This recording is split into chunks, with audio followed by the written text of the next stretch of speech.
Yeah, and I realized, I mean, obviously the phone tag prohibits explaining more. So I don't, yeah. No, I mean, I think, well, it would be a conversation. I mean, the reason that wanted to ask you is because you were someone that was important to me there. It's not, you wouldn't be like an expert witness that I'm interrogating or something. It was our shared belief that I deserved to be sent away. My parents saw my vulnerability as a burden. That's what I had become. We hid my mental illness from the world. I was ashamed. Would I ever trust myself and my choices?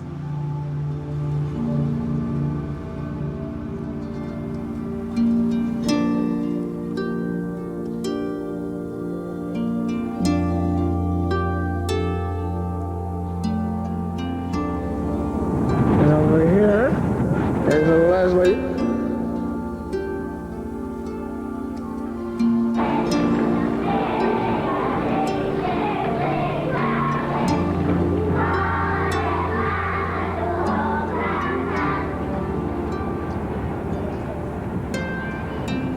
I had a relatively normal, happy childhood.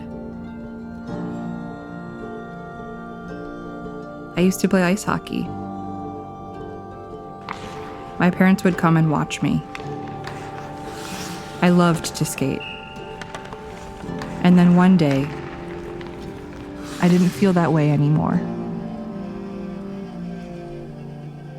Overnight, I developed severe clinical depression. I lost interest in everything I loved. My parents got divorced. I dropped out of high school, and I felt out of control. I wish I could explain what happened or how I felt, and I can't. I was scared. We didn't know how to get the support I needed.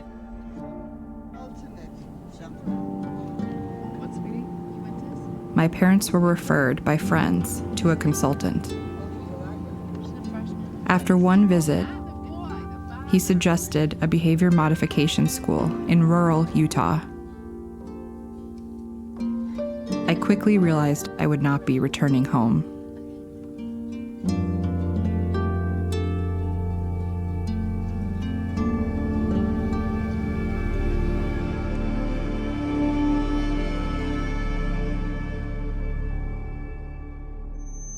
I was kind of like momentarily paralyzed, like an electric shock running through my body. All these memories just come flooding back. I'm in a rural, desolate place. There are other children around me. I don't know them. We're locked in a room. An older man is looking down at us, yelling, "You're not fucking going home." There's nothing to protect me from him. I plead that I've done nothing wrong and must be in the wrong place. And then I wake up.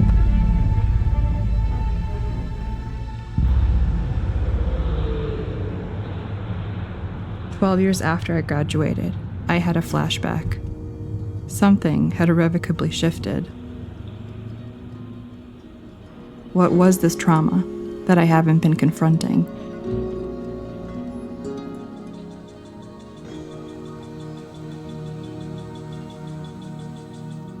I thought if I could talk to my parents, maybe this gnawing feeling that something was wrong would go away. You're the Ralph Edwards in this play. Who's Ralph Edwards? This is your life. No TV show. I feel like Milton Berle's here.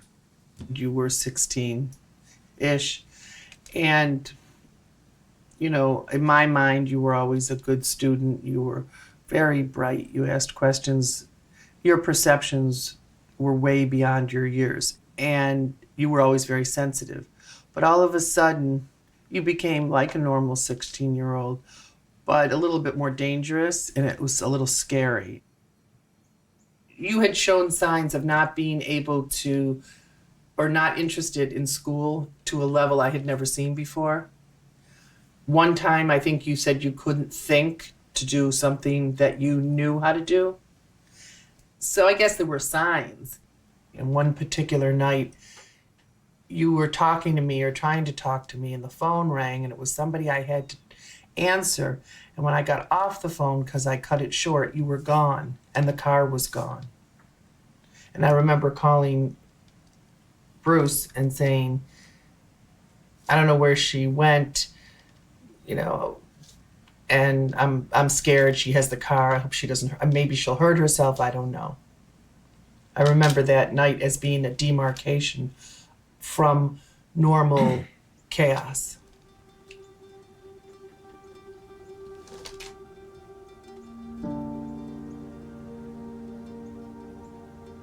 I didn't know what happened to you to take you to a spiral that took over your mind.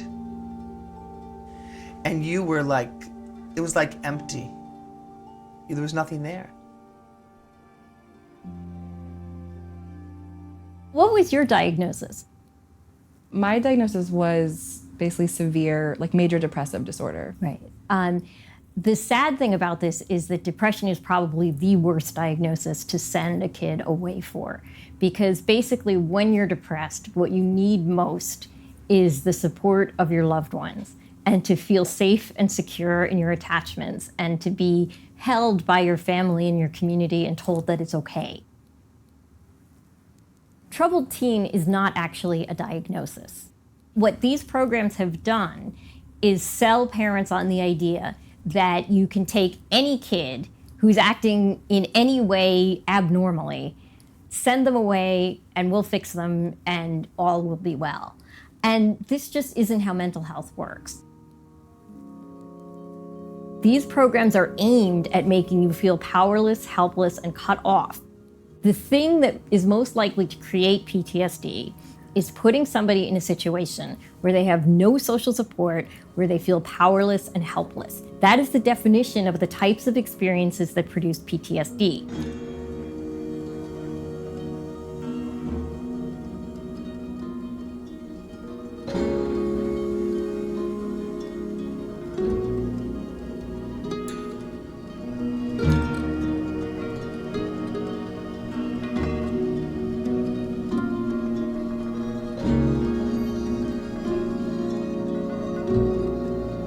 I remember 7:15 in the morning, your mother calling me, all worked up because she had gone in to make sure you were up to get ready to go to school.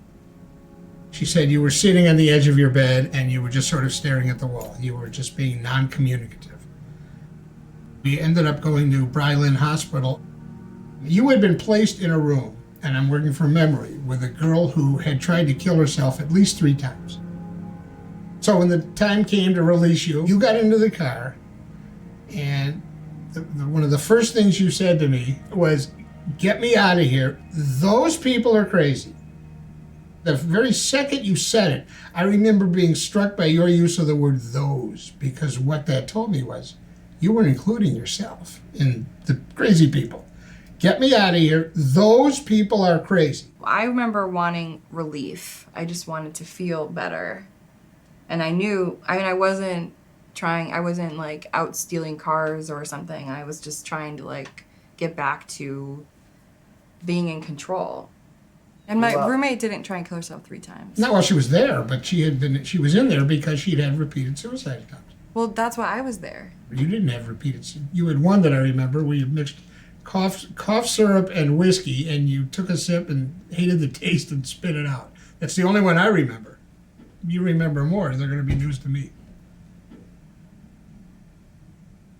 I remember the Posner episode as being a significant turning point. Your mother made an appointment with him, and he's, of course, at Cornell, so the 3 of us drove down to Ithaca.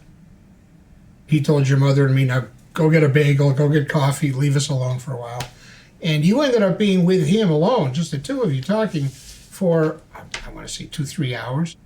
He was explaining to you the idea of your finding an appropriate therapeutic boarding school, for lack of a better phrase. And then came around to the Oakley School in Oakley, Utah, and I remember my reaction when, I remember what I said, was, fucking Utah, what are you talking about? We live in Buffalo, New York. And his response being, well, JetBlue can get you there in 4 hours.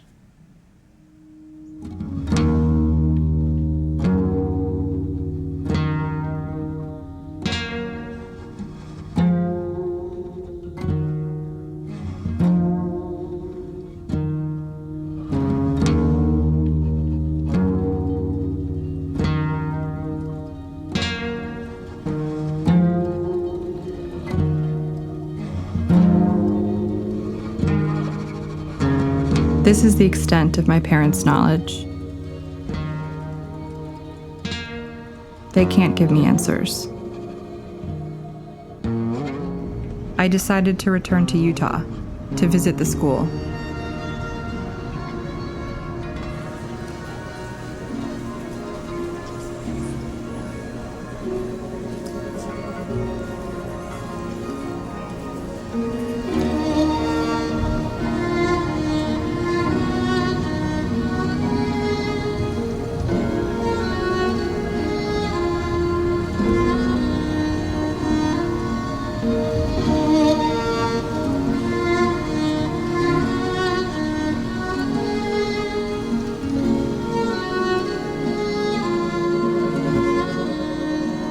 Someone once said to me, the most significant things to do in life are the things that are the hardest for us. Every one of us has chosen the path less traveled having come through Oakley.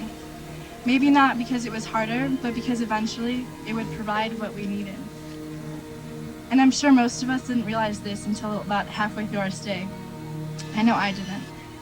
I needed something, some experience to shake me into caring about my life, my future, myself. I couldn't do it on my own though. My mother and father made it possible for me to access the resource I needed. I'll never forget when my mother proceeded to walk through the double doors, both of us crying. She showed me her greatest love by walking out.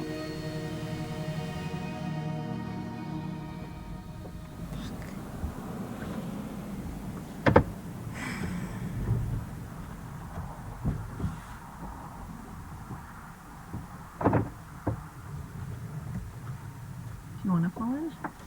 Then turn around in there? I don't know. We're like losing light, and I'm afraid. Because if we go in, we have to go all the way in. Is that it? Yeah. This is so hard.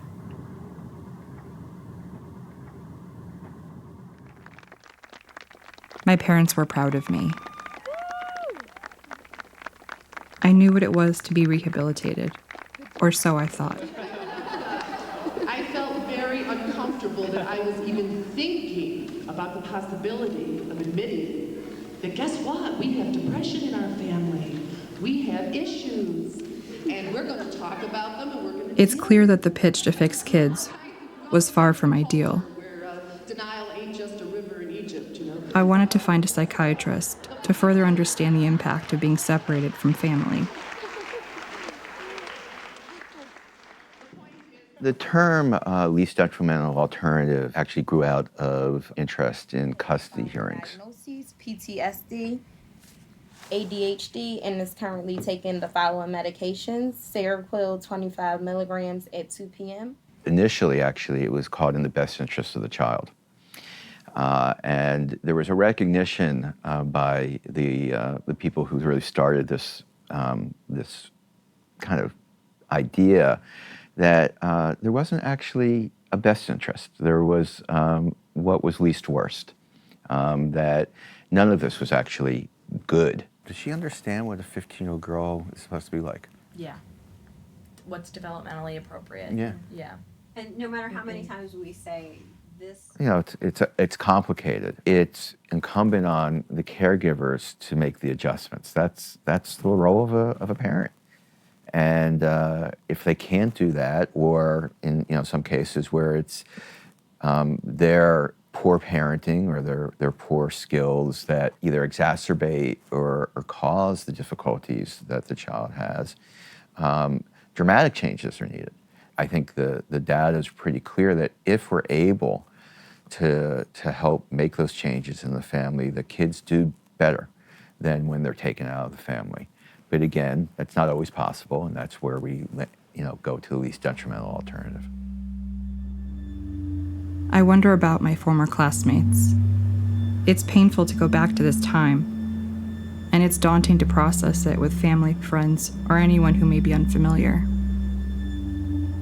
If I feel isolated in this experience and want to ask questions, maybe they do too.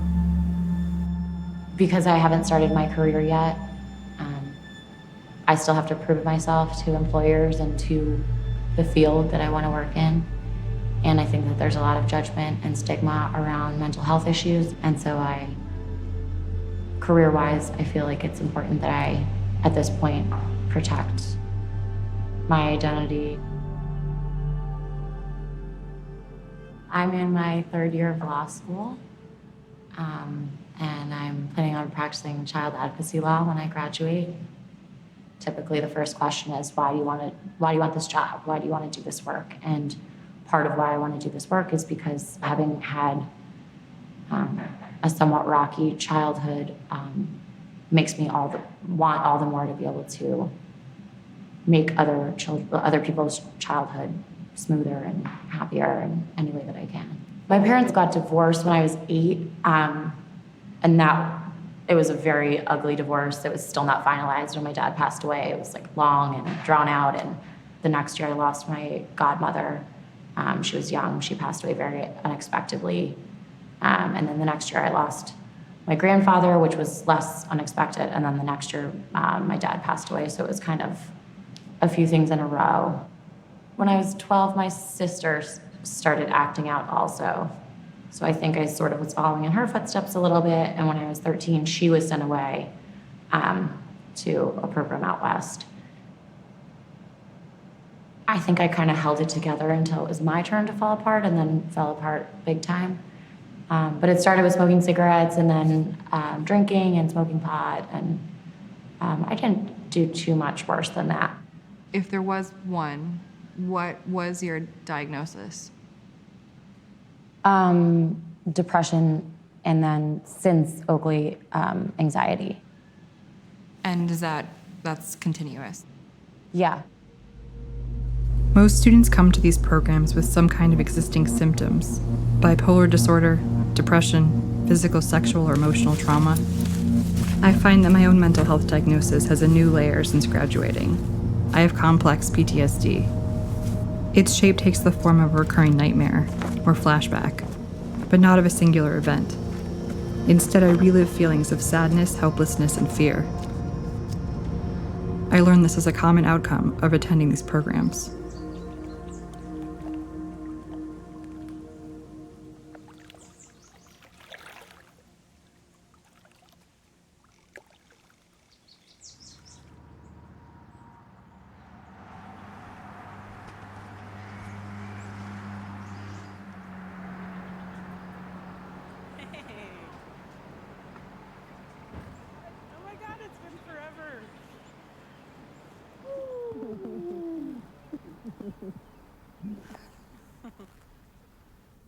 The way I came to Oakley, I kind of fell out of the sky in my world. I come from a big family with limited resources.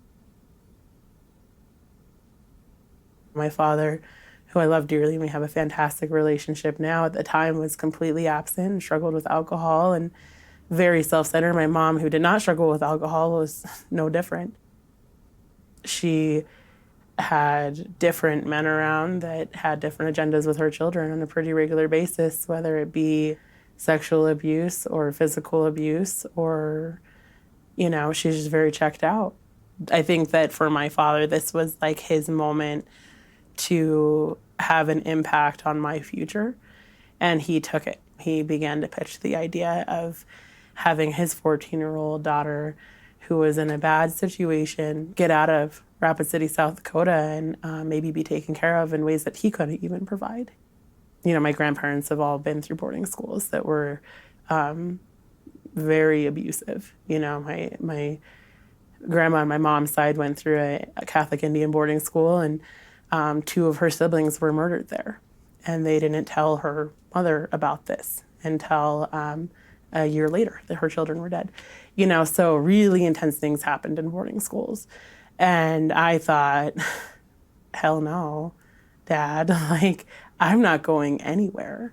And he was like, look, you know, this could be a real opportunity to get you out of a bad situation. He sent me all this information and these like brochures. They've got like kids on mountain bikes and like snowboarding and like full-time therapists and these like pictures of these professors or teachers or whatever, like hovering over a book with a student and explaining things to them. And just these images, I guess, in this brochure. I was like, wow, like this looks like that movie I watched about the Mighty Ducks or something, you know? And I got a little more interested in it. And before I knew it, you know, I was being swept off to Utah.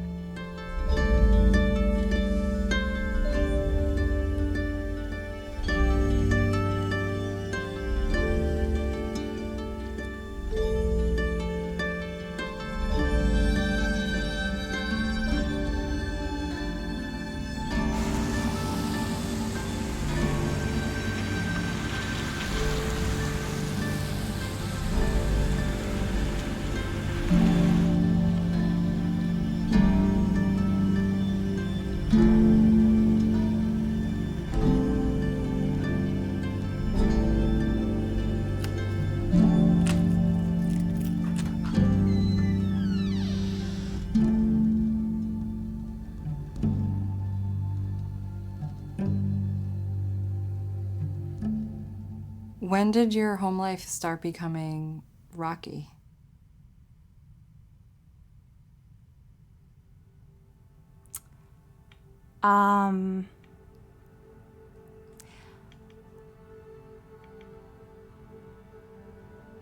Sorry, I'm just thinking about the euphemism. Like, what does rocky mean? Can I say like 2 when I was 2 years old?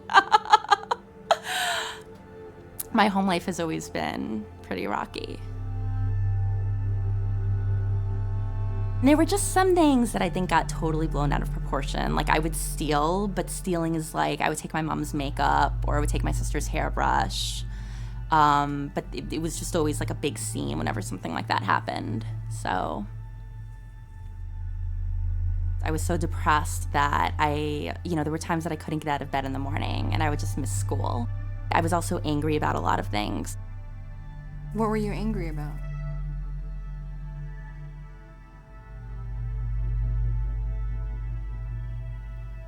Can we come back to that? I don't know how to answer that right now.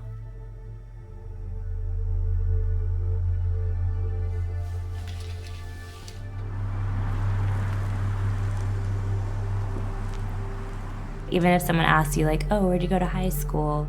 I usually just tell them I went to boarding school and kind of leave it at that. When my family talks about it, I feel like everybody gets quiet and it's weird. I grew up dancing. My first time on stage was I was 3 years old. My mom is, she's like the head of the Isadora Duncan Dance Foundation, and I was performing with her all the time. It's based on Greek mythology, a lot of silks and flowing movement. She used bare feet. And as a child, it's very natural for children because it's so free. You know, it was our time together. My parents were divorced when I was 3, and I was with my mom traveling with her. We went to Brazil, we went to Korea. I was on the road with her all the time, dancing. You mentioned that when things soured in your home situation, that it was about dance. Basically, it was really about the relationship with my mother. She's very work obsessed, so I kind of felt second. So I think I really tested that. I'm second. I don't want to be a part of dance that is this important, special thing for you, and I'm second. Then when I hit adolescence, I was like, I don't want to dance. Like, I want to be bad or something. I want to just go crazy. I don't know. I could have died. I wanted to die. I was just like, I don't care about anything. Everything's caving in on me, and I feel so small. And there were no options.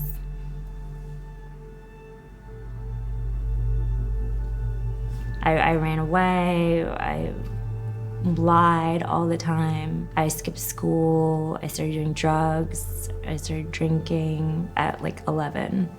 I had no fear. I was just ready to go, anything to just get out.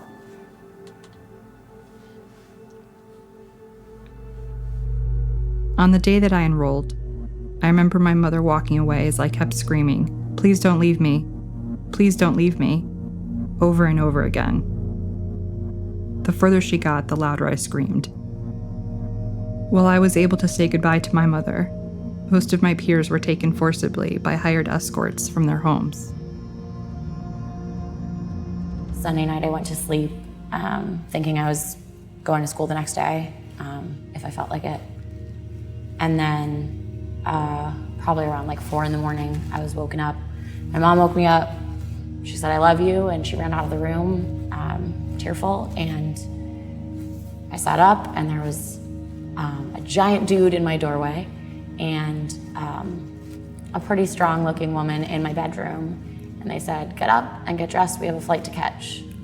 And being a lawyer's daughter, I tried to negotiate with them. And I said, "I don't even know who you are. Where are you taking me?" And they said, "You don't need to worry about that." And I said, "I don't feel comfortable going with strangers somewhere, or I don't even know where I'm going." And they said, "Well, your mom has signed over your custody to us, so you don't have a choice." I got dressed, and they were clearly trained escorts, walked on either side of me. The woman had her arm linked in mine the whole time, put me in the back of a car, and drove me to the airport, and we all got on a flight to Utah. I alternated crying and sleeping on the plane ride there, but when I woke up and found myself in Utah, I was not happy about it, and I was passed off to another set of escorts that were going to take me to the wilderness program, and I, at that point, became extremely uncooperative, argumentative, and I refused. They had to take me to get a physical on the way to the wilderness program, and I refused to let the doctor see me. Once I got to the base of the wilderness program, I was supposed to be strip searched and changed into the clothes that they were providing me and give them all my belongings, and I refused. And I balled up on the couch and just lay there crying and refusing to do anything for hours, and they finally had to take me out into what they called the field, but take me out into the wilderness to meet the group that I was going to meet in my street clothes, because I just refused to do anything. And they said, "You're going out tonight, whichever way you go." So that's how they took me.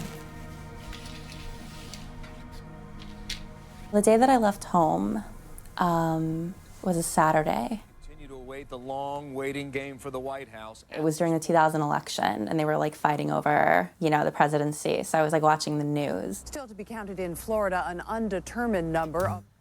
My parents came downstairs, and my dad said something like, "Listen, there are 2 people here to see you. You're gonna go with them, and we love you." And then they came down. The rest of my family left. They got in the car and they went away. And then after they left, the escorts, they made it very clear that I was not to leave them. They let me use the bathroom, and that was about it. They didn't handcuff me. They didn't, physically do anything to keep me with them. But I just knew that I had to stay with them at all times. Once we left the house, we got into whatever car they used to pick me up. Now that I think of it, I might have known, as we were approaching the airport, that we were going to the airport, because we were in Queens. And then I started to really freak out, actually. There was this thing, we called it FI, future information, no future information. I would ask them questions about where we were going or about what was gonna happen, and they said that they couldn't tell me that information. Or they told me, not to worry about it until it was actually happening. They told me not to worry about anything, that I would be taken care of, that I was going to a safe place. I did feel safe, which is amazing to me now. Never even occurred to me to try to run away or to try to fight this. I was like, well, this is happening. I think I had this complex where I wanted approval from adults that were outside my family. So, I was just on my best behavior, basically. Is how I remember it, but God knows if I,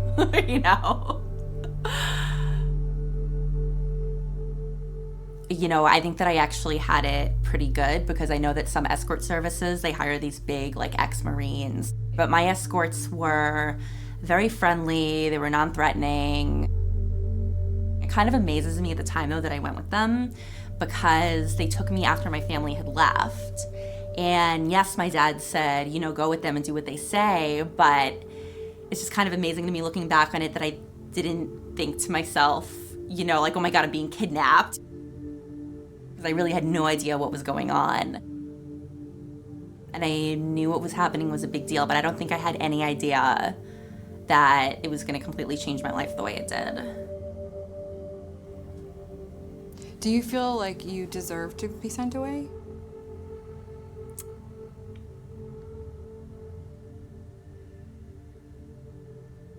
The idea of a therapeutic boarding school is basically a school which uses a tough love, break kids down approach in order to fix these various problems, whether it be defiance or addiction or whatever else the parent says is wrong with the child.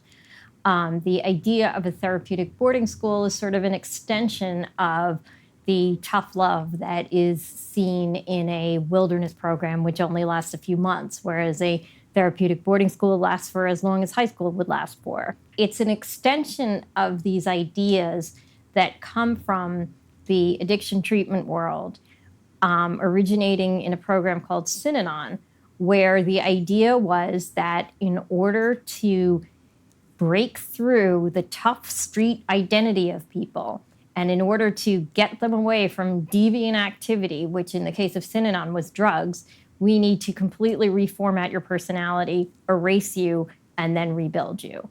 And these ideas from the 50s through the 70s moved into the therapeutic boarding school or the emotional growth boarding school or the wilderness program and the boot camp.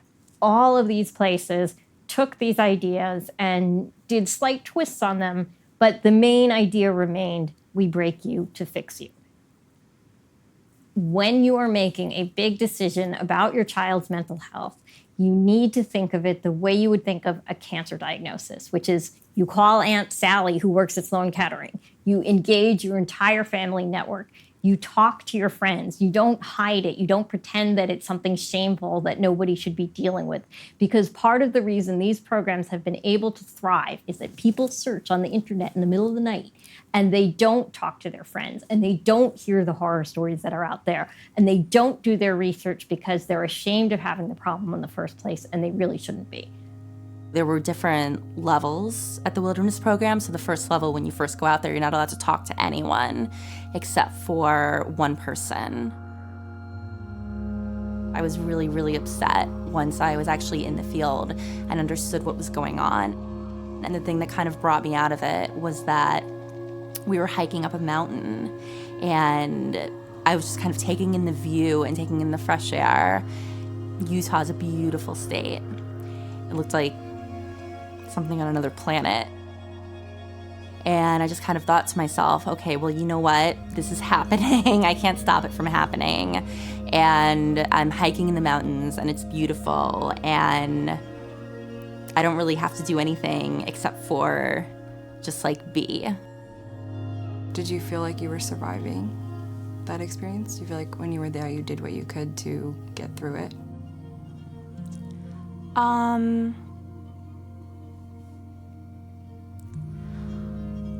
I think that when I was actually in the wilderness program, there was definitely a time,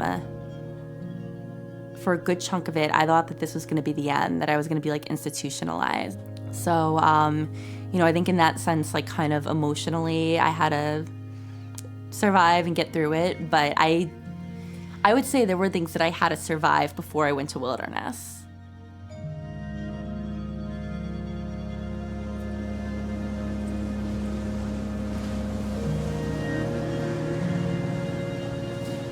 Well, after I kind of had like explosive episodes, my parents were really like, we need to do something. I started therapy, but then I kept skipping therapy.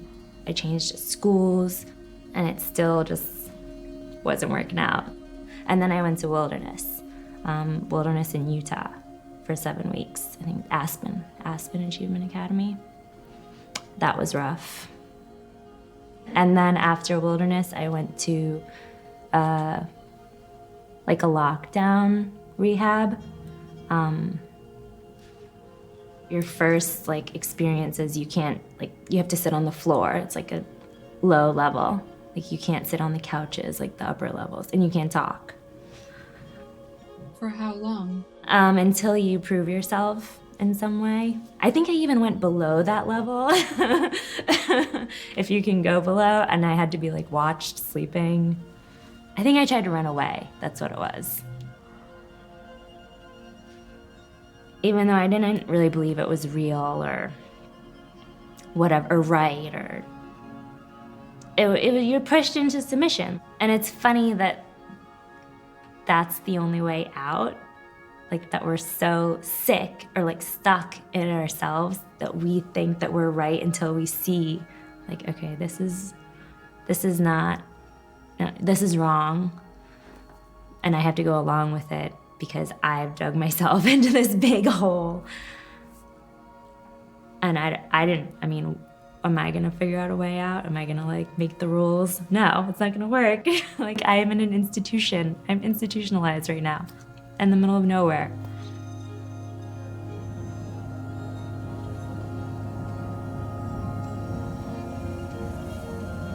The rules are as follows. Never leave camp without staff permission. Always ask permission to do anything and always follow staff directives. Never lend, trade, or borrow equipment or food. Keep all belongings neat and orderly. There will be no foul language. Do not approach any vehicle without staff permission. Never touch or go near staff equipment. No sarcasm. There will be no questions pertaining to the future.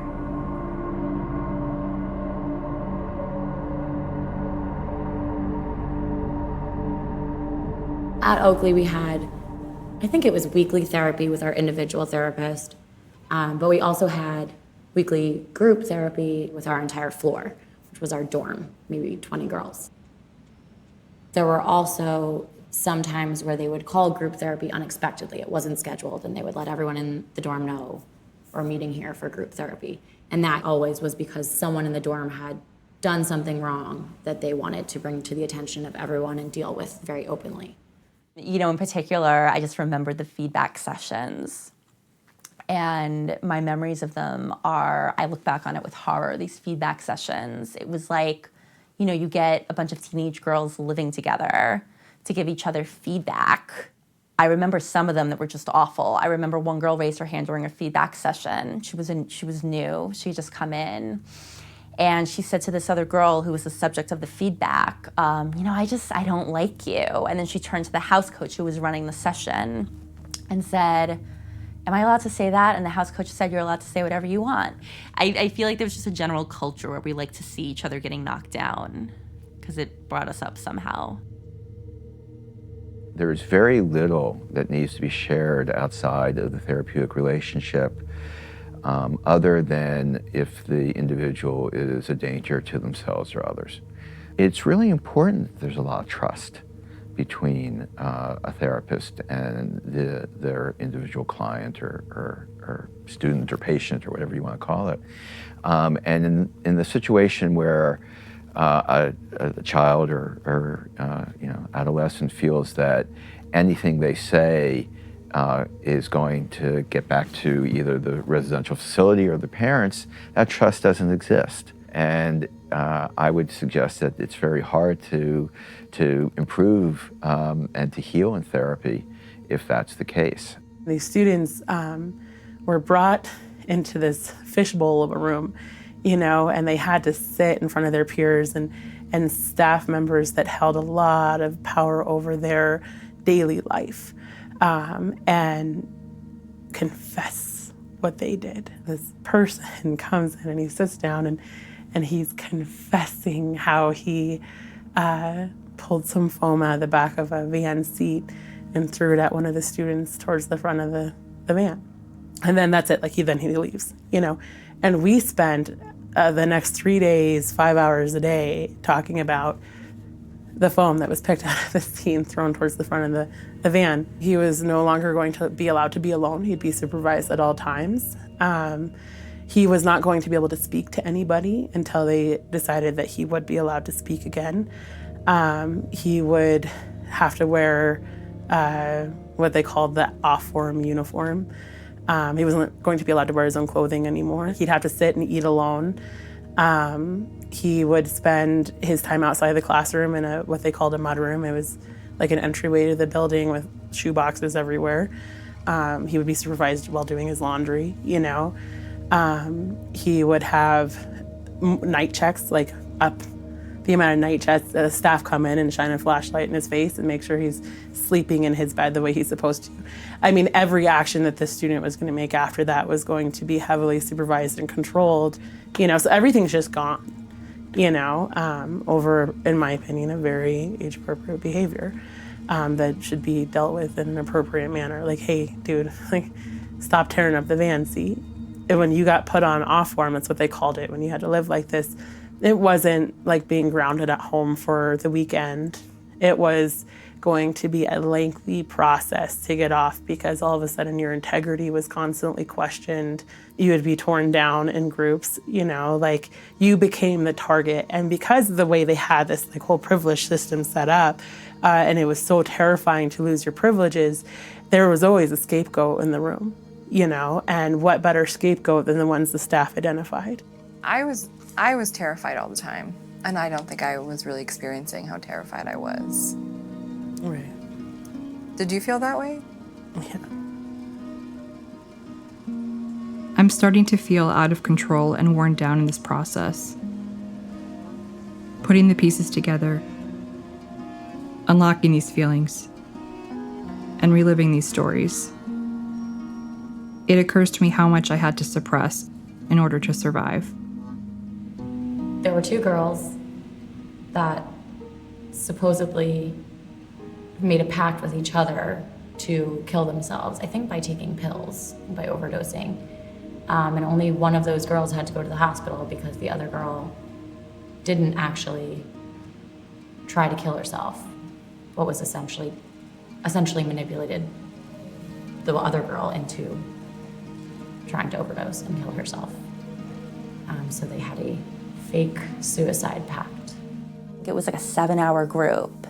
And I just remember, you know, being entertained during it because this therapist spoke for most of it, okay?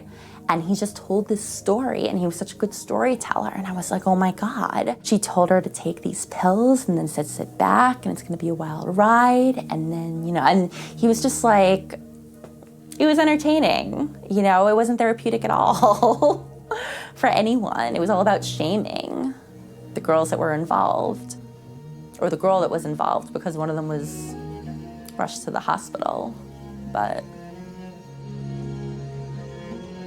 It's getting harder to deny the danger we were put in. And when I hear this story, it makes me angry. We weren't getting any help. And yet I still have an issue speaking badly about this place and this time and the people that had power over us.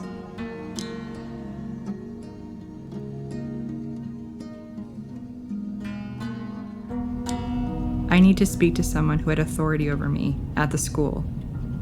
Will talking to them make me feel more resolved? 2 former instructors from Oakley agreed to meet with me. Mr. Katchuk now sells snakes and reptiles and is still a teacher trying to help kids. I've done 3 different schools in my life for about the same time. But there has been a high percentage of the Oakley kids that are now much dead. That just, there's been way more deaths in that school, that group, than any other school that I've ever been in. I do believe that Oakley worked for a lot of kids. And there's plenty of kids it doesn't work for. But I've seen enough with the drug stuff to know that there's no talking to kids. When the drugs come into it, nothing in the world scares me like that. So I don't know what you do if you're a desperate parent. I'm just a big believer in, I guess, warm, fuzzy, and caring, and it's always been easy. But then, just recently, the girl that I tried so much to help goes to prison, and I find out, what, even I can't. I'm not used to losing, and I don't like it because, you try so hard, and I see so much good in these kids. Her home life is a nightmare. There's no support of any kind. But look at all the success stories, though. That's what's neat.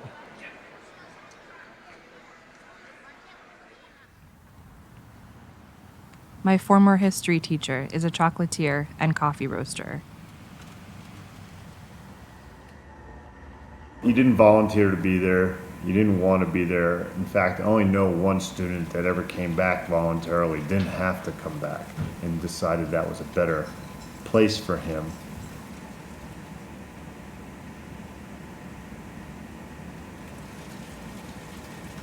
My bosses that would want to put me into a group because they saw me as a large, muscular guy, and I could be a threatening presence, and I would just say, I'm not that guy.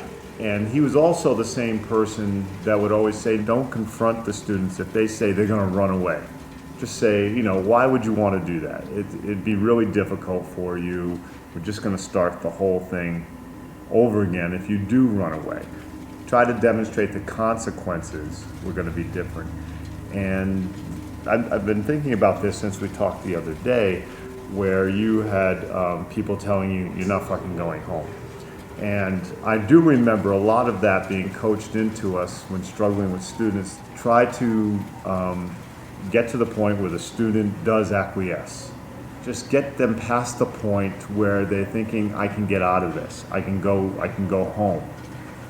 And it was never meant to be or done with disrespect. And I personally never say you're not fucking going home, but I did tell a lot of students, you've got to get past that, or you're not going home, okay? Because the alternative is worse than this.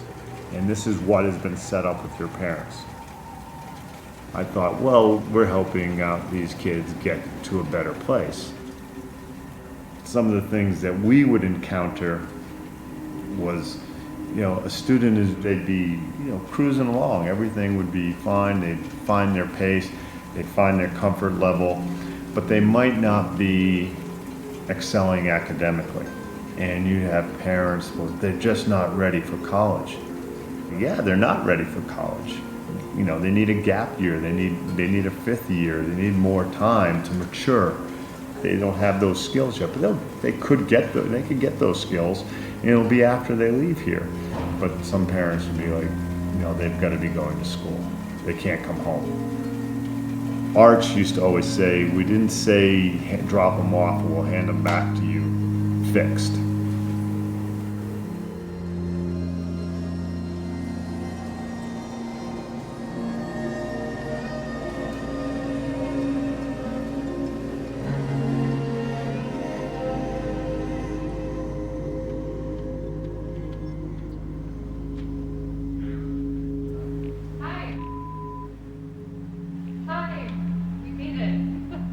I'm aware that you work in the field and that you probably have clients and that you have a private practice.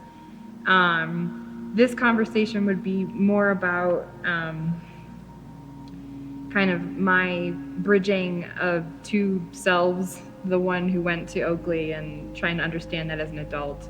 No, I think, well, it would be a conversation. The reason that I wanted to ask you is because you were someone that was important to me there.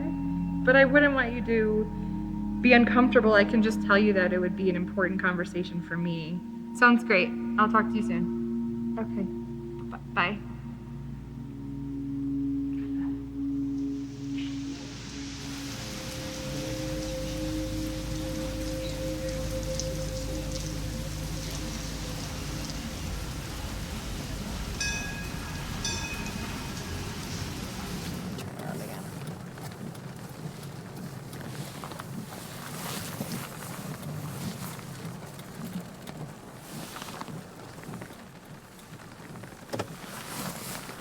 I feel really overwhelmed right now. Like, why did I make this film? Why did it have to be a film? Why couldn't I have just like called people? Don't you think, and I mean this, don't you think that sometimes thinking of it in terms of this film you're making makes it all a little bit easier to digest? Yeah. For sure. Yeah, it's like put some distance between myself. It's 6. So. Yeah, I got my phone on. Start I guess I should record. now. Okay. Yeah. That might be him. I have to go. Okay, bye. Hi. Really shitty weather. How's it going? We could hang out in the car.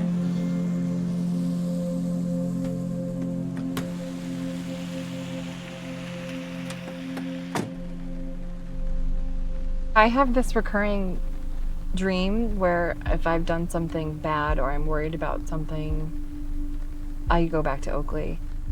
You talk to your therapist about it? Oh, yeah. Right on. But it happens pretty regularly. Okay. There are these like remnants of some kind of, I really internalized the good, the bad, the rules, the order in a way that maybe I wasn't supposed to.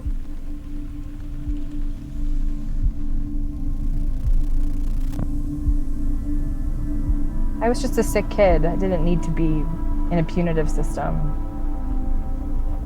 I just needed to be heard. Instead of being open and growing, I think that I took advantage of the structure and just kept my head down and survived, was resilient, moved forward. And I think that looked like, even to me, like it was progress. My fear jolted me into survival, but survival isn't recovery. I think my experience in Utah made me never want to be uncomfortable again. It was really uncomfortable.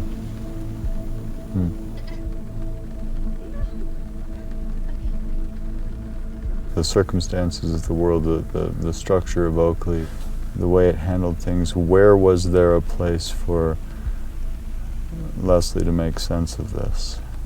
Where was there a safe place for her? A place where she felt safe too, and there wasn't.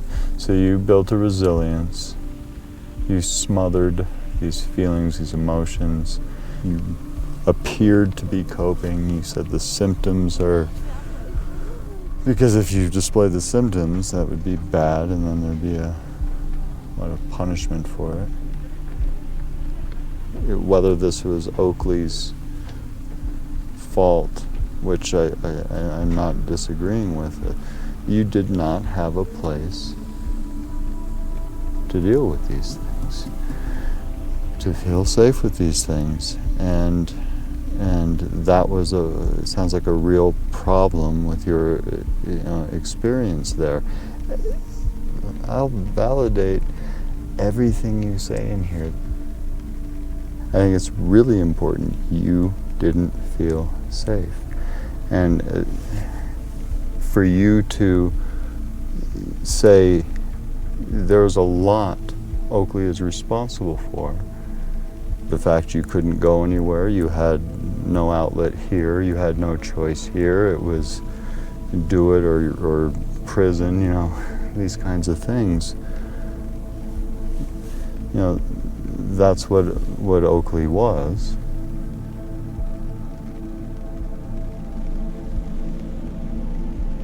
There is a level of isolation that I've discovered among my peers, and most of them haven't talked about Oakley to anyone in their life. And it's too hard to talk. It's where would you start? And not just Oakley, but their process away from home. Where would you start? I mean, 7 years, 2 years, 3 years of these people's lives ejected from their loved ones. most of the time where those people don't know where they went, they're friends, you know, and the burden of recovery is on them. I think that I'm wanting to, on behalf of my peers, hold someone accountable for, not someone, but maybe less in a jail time way. So what are you, More what in are you a- looking for? Just acknowledgement, you know, and that doesn't mean that it's coming singularly from you or from any one person. Or staff, or hierarchy, or administrations, and I all these understand. things. Yeah, it was a complicated system. And I don't feel accused by you, so... That's good. Well, you yeah. said, what do you want? Yeah, and I'm curious what you're looking for here. I think it's What- productive just to be able to talk Yeah. about it as an adult with people that had authority over me. Yeah. Because in my mind, all these people, when I think about Oakley, you do have some power over me still. I don't have, like, the answers. This isn't... I know, and I'm is, like, processing me- this with you. No, that's fine. And for me too, but back to it, and I didn't say it well. Was it Oakley wasn't safe? How much of it was Oakley wasn't safe? How much of it was that Leslie didn't feel safe? You don't like what I'm saying, Leslie? You'd like some accountability.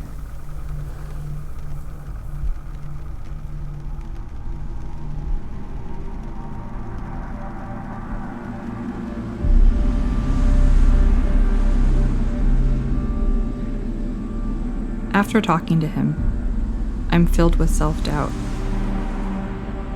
Was it the school, or was it me? Do I have the right to be angry?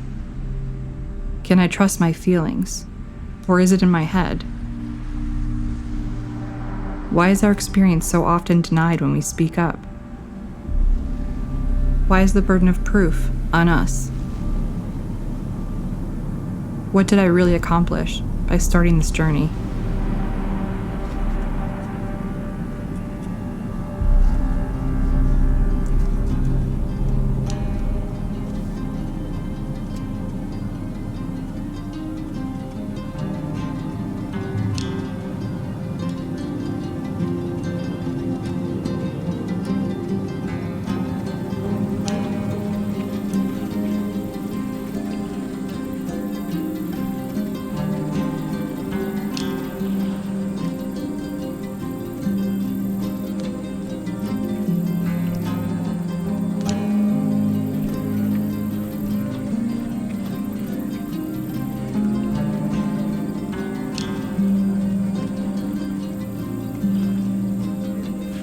If you get sent away and told that you're the problem, this is going to make it worse.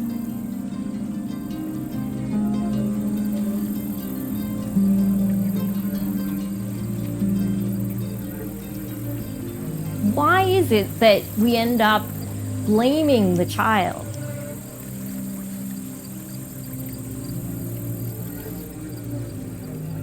How can they get any other message but that it's their fault? We're so privileged that we all had someone loving and caring enough to give us what may have seemed like hell on earth. At times, the second or maybe third or fourth chance to change. And we have, and the credit is ours for that, because the hurdles some of us have overcome were no easy climbs. And I'm amazed when I think of the strength that our class possesses. I was really mad, but I also felt like very confused. It was so useless. I felt like we were losing ground because I didn't know where we could go next to look for answers. There was no bad guy. There was no one that could really give me like proof or validation that I wanted. So many things happen to people every day, and they're very horrible, and so what? So what? I left home, I was sent away, I went to this place and it was very scary, and I didn't go back home for 2 years in any real way, and that was the end of my childhood. Like, so what? you know, and the people that worked there, they weren't bad people. They're just there working. It's just hard to, like, there's no one to demonize. I think that the PTSD moment that we always talk about, I think that's grief. I think that's grief for that kid who needed that. Yeah, it makes sense that that flashback was about the opening up of grief. That kid didn't survive. You survived.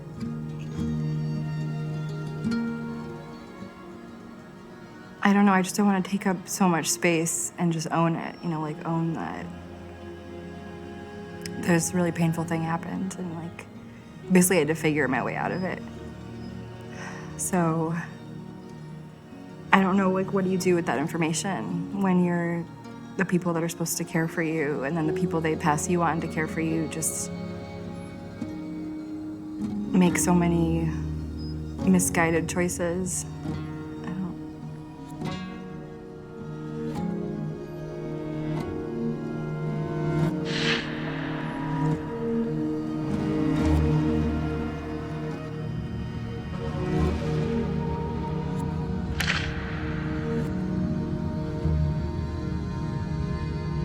Leslie, this is your mother. I need to know, you need to keep in touch with me. I need to know what the doctor said and how you're feeling. Give me a call.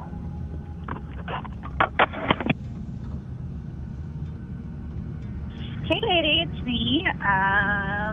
Give me a call. I'd love to hear from you. Find out how you're doing. Give me a call. Talk to you soon. Bye. Hey, guys, it's me. Just calling to see how you're doing. It's Friday evening. I love you very much. Call me back this weekend. Okay, bye. Les, call me back. I need help, and I want to help you. Love you. Call me.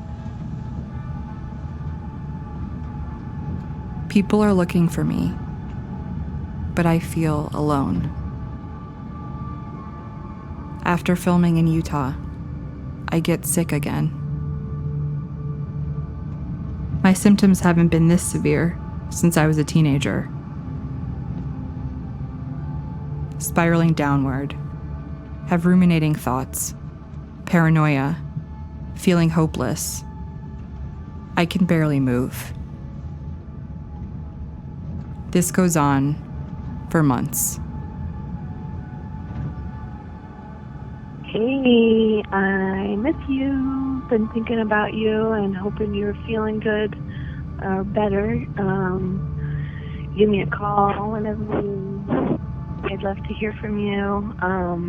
Yeah, so love you, thinking of you. Give me a call whenever. Bye.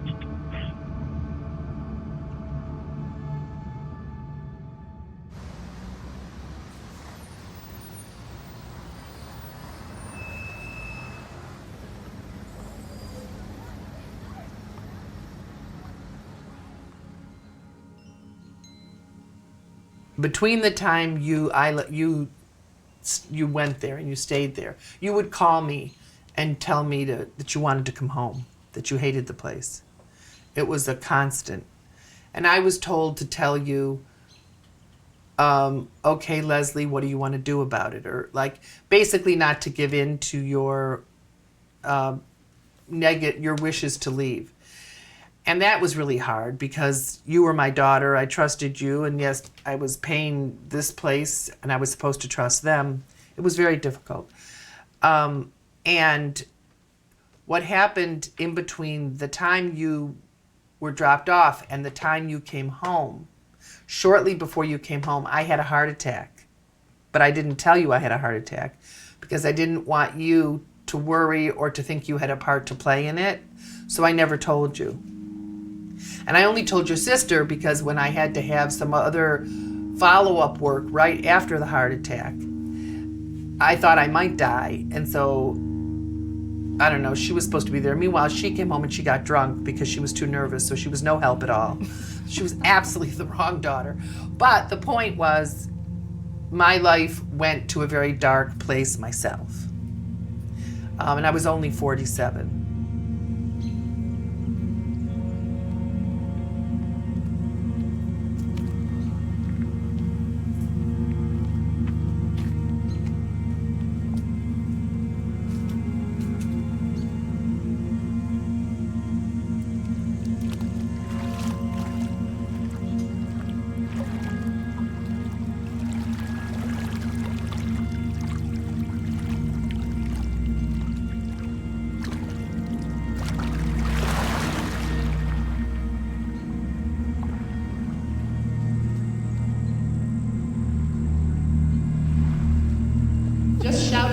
and I'll hear you, and you look at the moon and I'll shout back, and I'll send my love and messages, and whatever you hear, that's me.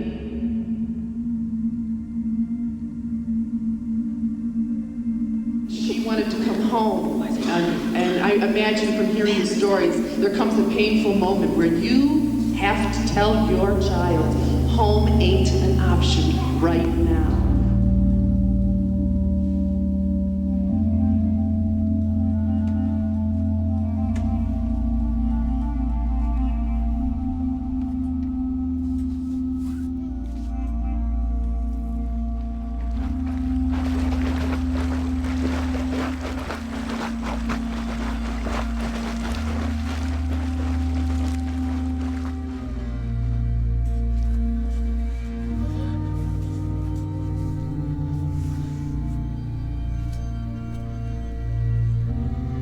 Dear Journal, I wish my mom and dad had come out here to the field. I want them to know how long and cold it is out there. What am I going to say to my mother? I envisioned running to her and simply running to her arms. I'll never forget that image from the scene in my dream where I found this room, and there she was, turned around in a backless white dress, more like a gown. I ran up to her and she held me like a baby, swaying me back and forth for a while.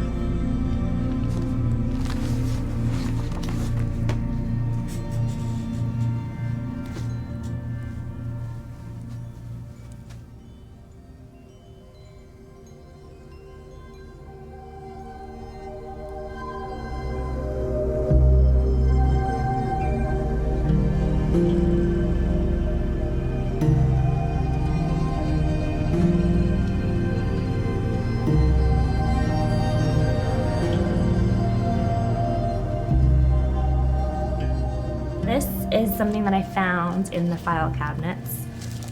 It's a journal that my mom kept. She says, I hope all of this is something to put behind me. She knows so little of what she wants. I can barely believe her. Such confusion. So, today, after 4 days in the house, she bolts for the stairwell down in her socks. I have taken her shoes. I run after her with no shoes, barefoot. No keys or money. I start yelling, stop that girl. She stops and lets me grab her.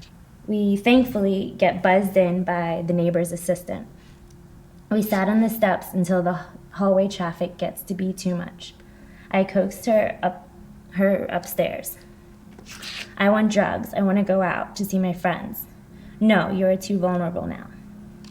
She later runs for the deck, saying she will kill herself. John and I, that's my stepdad, John and I grab and restrain her. It was horrible. I was shaking. Sorry. We talked for a long while. Oh my God. It's just like I tested her so much. And it was. I mean, it must have been horrible. If my daughter did that, I don't know what I would do. Like, I wouldn't know how to reach her. Yeah, that's I don't know if it was a metaphor, just an image, but like, you know, the idea of parenting is, imagine like you're flailing your arms and you're going all over the place, and your parents are supposed to like give you a hug and just like let you freak out, and they stay still. Like that stillness. Yeah. Yeah. My mom, like, when I was flailing and kicking, she didn't even recognize me. It was like I was some other ugly demon, you know? I don't know, I just still wanted her to, like, hold me.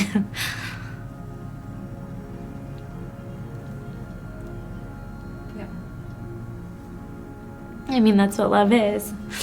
I mean, even if it's like letting them go or giving them a different experience, like you're still there, like behind them.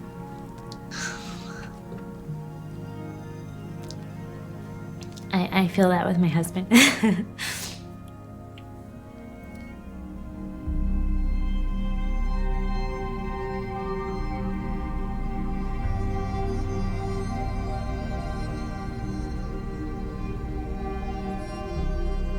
And it's so funny because it's like today, I feel like I have so many options, like the world's at my fingertips. That I could do whatever I wanted if I wanted to.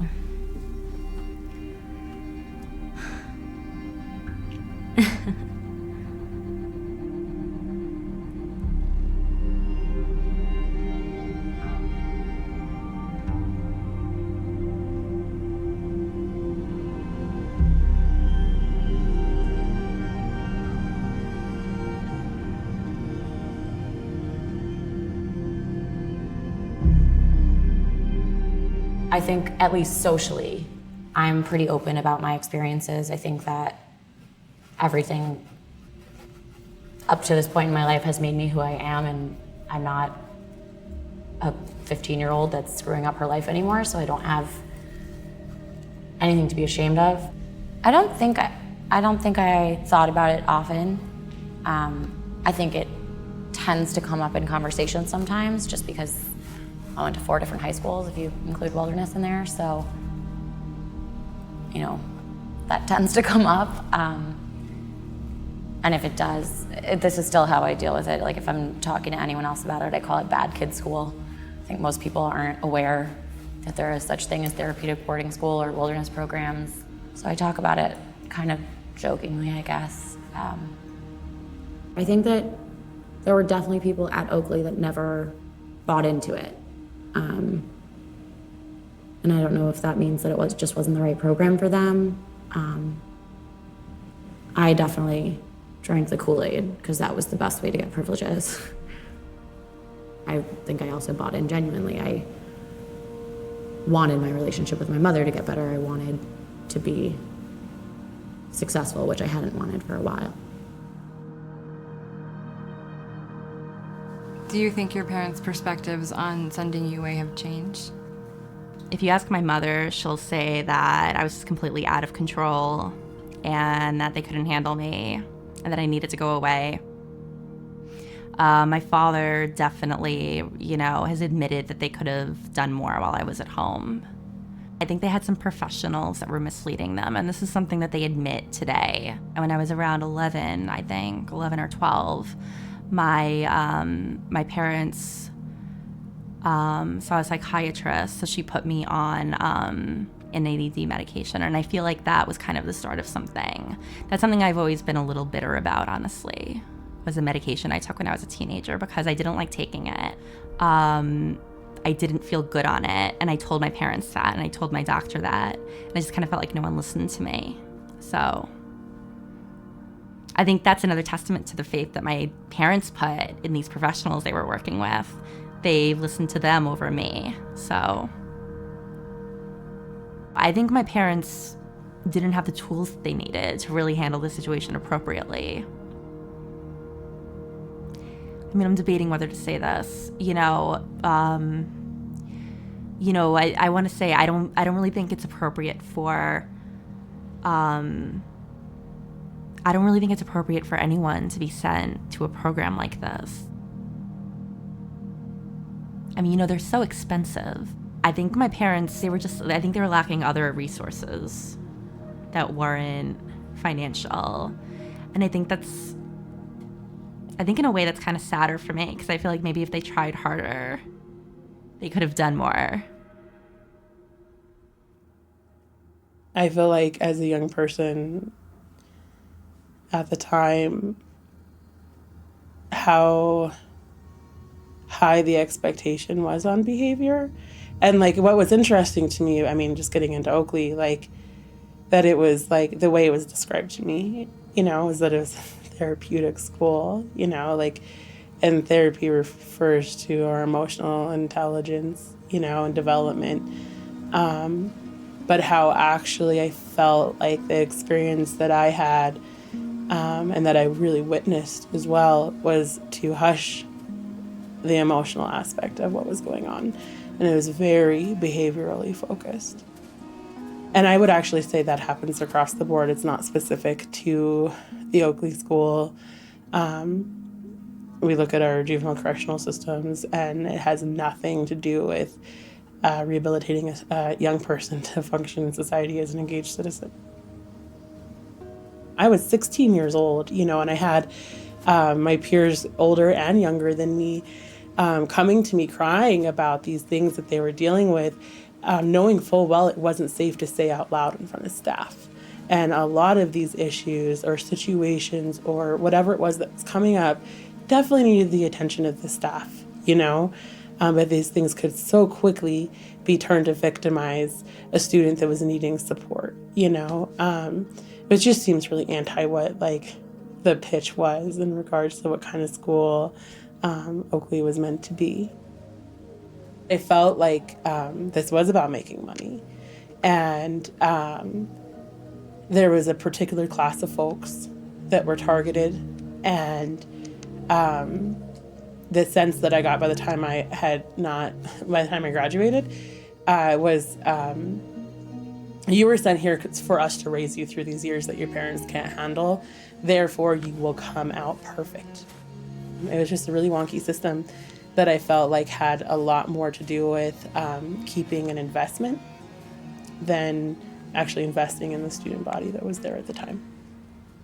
But I've spent a good portion of my adult life in Santa Fe, New Mexico, doing a variety of things, ending with being involved in some pretty awesome work with young people. I knew that I wanted to, in some way, work with youth, in particular teenagers.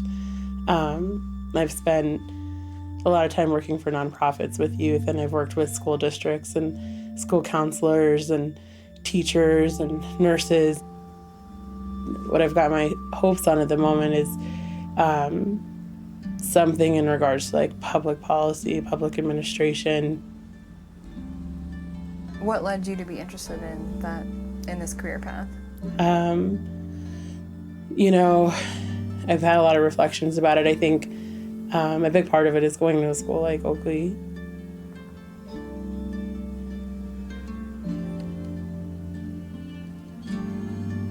I'd spent a week with my dad visiting him and his wife at the time, and he was getting really upset that I didn't have any faith. Who in the heck are you to tell me that I need to be praying when I don't watch you pray at all, And he looked at me, and I felt really tough. I was 12 years old, and I was talking back to my dad, and he said, I do pray. I just pray different. I thought about it for a while, and I was like, well, how do you pray?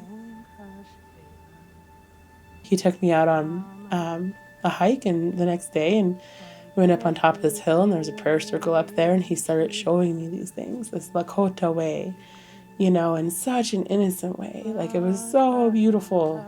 And he said to me, just listen. You don't have to say anything. You don't have to do anything. Just listen. And he pulls out this sage, and he smudges things off, and I can smell it, and I felt at home.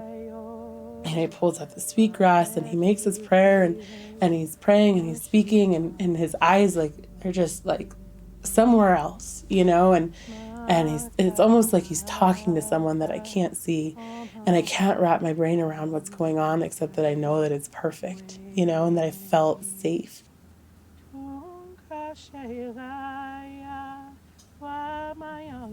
At the end, I said, Dad. And he kept saying this word over and over at different times. And I said, it was Wankantanka Tankashla. And I said, what does that mean? And he goes, well, sweetheart, it means a lot of things. But if I was going to try to say it simple, it means the great mystery.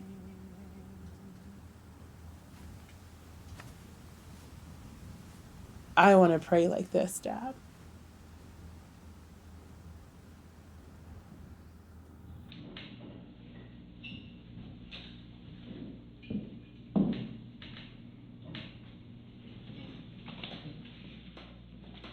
But I don't know where a lot of those guys are anymore. Well, let's pause for one second. Let's go back to the family situation. Do you feel like...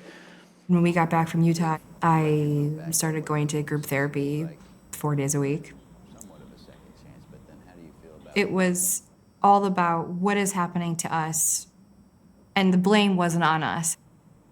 It was, here are the textbook symptoms of what you're going through. Oh, and it'll be about 6 weeks before you feel a little better. And oh yeah, swirling thoughts, that's day 2, classic. Just depersonalizing it, making it about symptomology, and it was so liberating.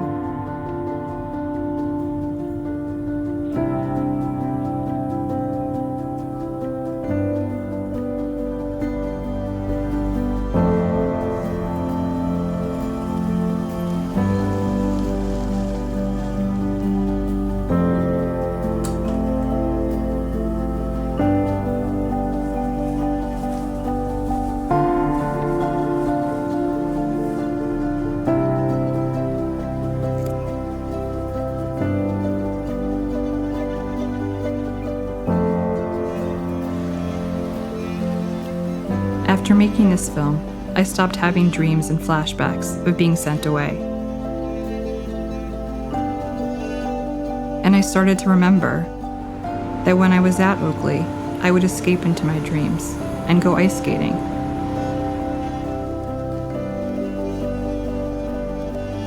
Recently, I tried out for a women's ice hockey team.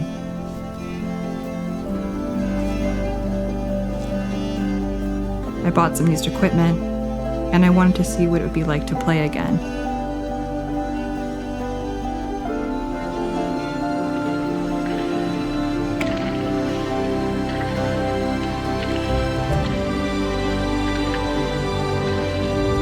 It was amazing how I remembered to handle the puck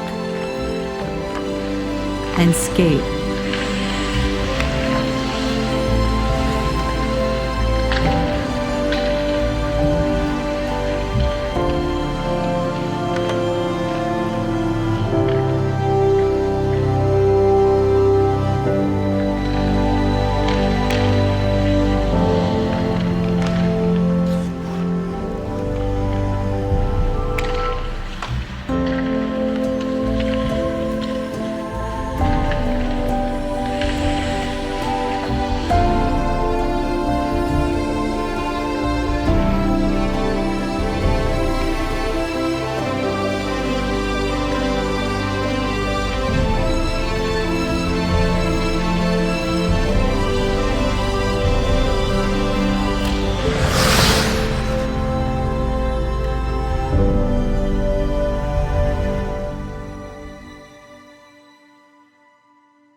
you.